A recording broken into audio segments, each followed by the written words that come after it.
Meghan Markle believed she had everything under control. A brand new season of With Love, Meghan, the full weight of Netflix behind her, and another golden opportunity to prove she was more than just a royal exile with a podcast. But instead of applause, she's met with silence. And in Hollywood, that silence speaks volumes. The press tour was meant to be her redemption arc, a chance to reset, to tell a new story. But instead, it's unraveling into a slow motion disaster. No matter how hard she tries to paint herself as misunderstood, mistreated, or misrepresented, the public isn't buying it. And worse, neither is Netflix. Recently, Meghan opened up with an emotional confession about what went on behind the scenes of With Love, Meghan Season 2. She framed it as a moment of vulnerability, revealing creative clashes, budget cutbacks, and how the vision she had for the show never quite made it to the screen. On the surface, it sounded like typical Hollywood growing pains. But look closer, and the underlying message is hard to ignore. Meghan aired Netflix's dirty laundry while still expecting their loyalty. She described toxic moments on set, creative tensions with producers, cast members, and even top Netflix execs. She claimed parts of her original vision were erased, rewritten, or never shot. And she pointed the blame at studio politics and limited budgets for why the final product fell short. But what truly raised eyebrows was the way she portrayed herself, as a victim of an industry that wouldn't let her thrive. She wanted to be a champion for hard-working women in film and TV, someone who could relate to the struggles others face. But the way she presented it felt less like heartfelt honesty and more like a strategic PR move. This wasn't about bearing her soul. It was about trying to rescue a project already sinking fast. And instead of sympathy, the public saw right through it. Because while Meghan talked about creative roadblocks, the truth is, Netflix gave her more resources and freedom than most first-time creators ever get. A mansion, a major platform, and a full team. And now, they're stepping away. Quietly, but unmistakably. According to insiders, Netflix executives, including Ted Sarandos, have had enough. No more deals, no more meetings, no more pretending the partnership is working. Meghan's confession might have been genuine, or at least emotionally honest, but it served as the final nail in the coffin. You don't publicly criticize the hand that funded your multi-million-dollar project and expect to be invited back. And it gets even worse. Meghan's comments didn't just focus on her show. They revealed how she views the entertainment industry as a whole. She openly claimed that actors should use film and TV to lecture society, arguing that Hollywood's purpose is to educate the public, because, in her words, too many men and women lack education and don't know what direction to take. It raises a valid question. Is she trying to inspire, or simply play teacher to an audience that never signed up for a lesson? That air of moral superiority is exactly what's driving people away. It doesn't come across as empowering. It feels condescending. And now, instead of being seen as a voice for the voiceless, Meghan is being perceived as completely out of touch with the very people she says she represents. Netflix may have launched her new chapter, but now it's the very platform where her fall is playing out in real time. In the early stages of her Hollywood return, Meghan had the spotlight, the money, and a rare second chance. Netflix handed her a multi-million-dollar deal, and all she had to do was create something authentic, compelling, and worth watching. But instead, she channeled her energy into building a message-driven brand, one that leaned more into preaching than entertaining. From the beginning, With Love, Meghan wasn't just promoted as a TV series. It was pitched as her passion project. Her voice, her story, her truth. Yet somewhere between Season 1 failing and Season 2 stumbling through production, it stopped feeling like storytelling, and it started to resemble a public therapy session captured on camera. Sources say Meghan's script heavily focused on life lessons and social commentary, filled with moments that felt more like monologues than scenes. But audiences weren't looking for that. They didn't tune in for lectures about womanhood, politics, or personal growth. They just wanted to watch good television. And Netflix noticed. Executives began to push back.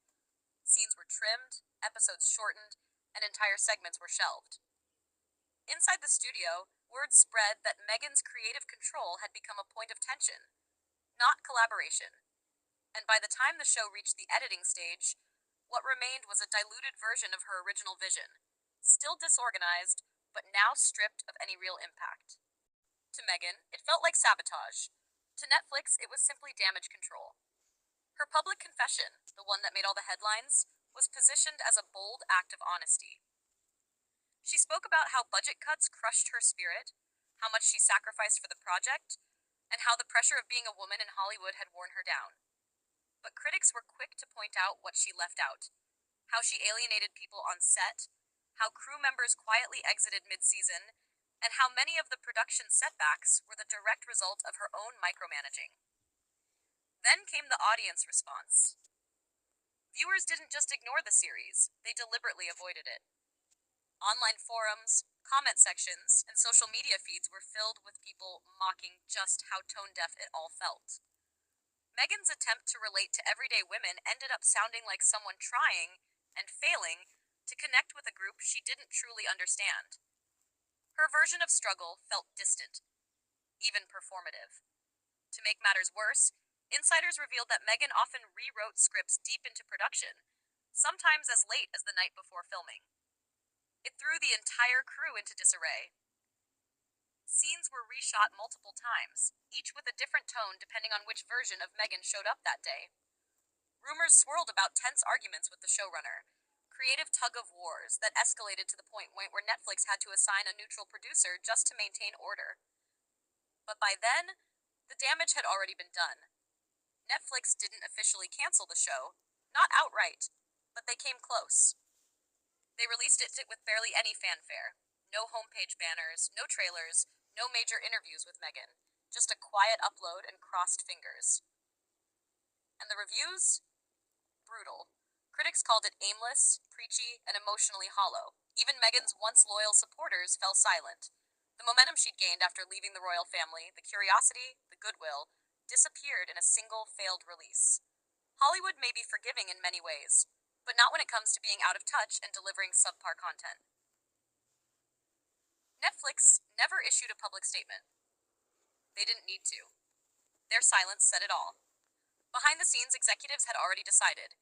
No new seasons, no extensions, no future collaborations with Meghan. The same platform that had once bet big on her post-royal fame now saw her as a sunk cost. And the rest of Hollywood followed. According to reports, Meghan's team reached out to several studios trying to spark new interest in her brand. But the doors that once opened with just her name were now firmly closed. Paramount didn't reply.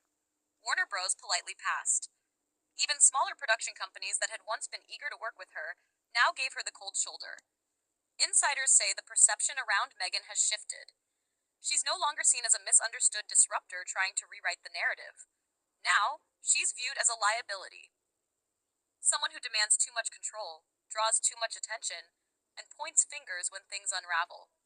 She doesn't just bring a brand, she brings baggage. Public opinion hasn't helped either. Whenever she speaks in interviews or on her podcast, her words come off less as genuine insight and more as rehearsed damage control. Her once inspiring message of female empowerment now sounds like a polished speech drafted in a PR war room. And for someone who claims to speak for hardworking women, her tone often feels disconnected, even condescending. Still, Meghan isn't retreating. She's doubling down. At a recent brand event, she again insisted that actors have a duty to educate society. She talked about storytelling as a vehicle for change and positioned herself as a leader in that space. But the audience didn't respond with enthusiasm. Instead, they offered polite applause, tight smiles, and the kind of awkward silence that fills a room when people are too uncomfortable to challenge the speaker. There's a very fine line between being a visionary and being delusional. And Meghan now appears dangerously close to crossing it. She continues to present herself as someone mistreated by the system. But the evidence tells another story. This wasn't a brilliant creator stifled by studio politics. It was a first-time producer trying to run the show without putting in the time to learn the craft. In Hollywood, titles, backgrounds, and royal history don't matter. Results do. And Meghan's results, poor ratings, scathing reviews, and a damaged relationship with the platform that gave her a shot, speak louder than any public statement. What comes next is unclear. Some believe she'll fully pivot to podcasting. Others think she'll step back, regroup, and return with a rebrand. But one thing is certain: Hollywood has moved on. And unlike the royal family, this town doesn't hand out second chances just because your name makes headlines. The real irony? Meghan set out to control her story, to finally be the author of her own narrative. But in trying to shape how the world sees her, she may have written herself out of the story entirely. A tale of ambition, miscalculation, and an audience that simply stopped listening.